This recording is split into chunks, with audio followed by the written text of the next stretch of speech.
ஆஃப்ரிக்காவில் ரகசியமாக பூமிக்கடியில் காடு இருக்குன்னு சொன்ன நம்புவீங்களா? அட ஆமாங்க. நிறைய பேர் காடுனால நல்லா ஹைட்டான பெரிய மரங்களை புதர்களை தான் நினப்பாங்க. ஆனால் ஆஃப்ரிக்காவில் சில இடத்துல மண்ணுக்குள்ளே மறைஞ்சிருக்கிற ஒரு வித்தியாசமான காடு இருக்குது. சாஹெல் மற்றும் மேற்கு ஆப்பிரிக்கா பகுதியில் ஃபால்ஸ் பேபப் சில மரங்கள் பூமிக்கடியில் வளர்ந்து உயிர் வாழுது. இந்த மரங்கள் கடுமையான சூழ்நிலைக்கு ஏற்ற மாதிரி வளர்ச்சி பெற்றிருக்கு. மேலே வெறும் சிறிய கொடிக்கன்று மாதிரி தான் தெரியும், ஆனால் பூமிக்குள்ளே மிகப்பெரிய வேர்களை வளர்ந்துட்டுருக்கு. அவை தண்ணீரையும் ஊட்டச்சத்துக்களையும் சேமிக்குது.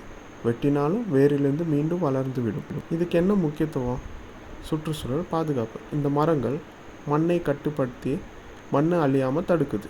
மேலும் பூமிக்குள்ளே கார்பனை சேமித்து சூட்டை கட்டுப்படுத்த உதவுது. வறட்சி எதிர்ப்பு. சாதாரண மரங்களை விட இந்த மரங்கள் சூடான காலத்துலேயும் அழியாமல் வாழ்ந்துவிடும். ஏனென்றால் பெரும்பகுதி பூமிக்குள்ளே பாதுகாக்கப்பட்டிருக்கும். இதோட வேறு, இலை, பழம் எல்லாமே உள்ளூர் மக்களுக்கு உணவாகவும் மருந்தாகவும் பயன்படுது. மேலும் இந்த மாதிரி யூஸ்ஃபுல்லான இன்ஃபர்மேஷன் தெரிஞ்சுக்க லைக் பண்ணுங்கள், ஷேர் பண்ணுங்கள், சப்ஸ்கிரைப் பண்ணுங்கள். பாய்.